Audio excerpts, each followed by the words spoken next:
દેખાય છે ને? સરસ. પછી આને શું કહેવાય? સરસ. કેરી. ઓકે, કેરી કહેવાય. ગુજરાતી શીખવાડો, ઇંગ્લિશ ગુજરાતી, હા. શીખવાડવાનું. આને શું કહેવાય? સ્ટ્રોબેરી. સરસ. આને સ્ટ્રોબેરી કહેવાય હો. હા. પછી આને શું કહેવાય?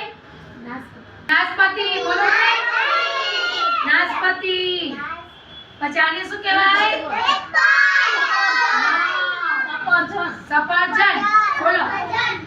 પછી આને શું કહેવાય? જામફળ. પછી આને શું કહેવાય? સીતાફળ. સીતાફળની જો સ્ટાઈલ છે આખી ચિત્રેલી.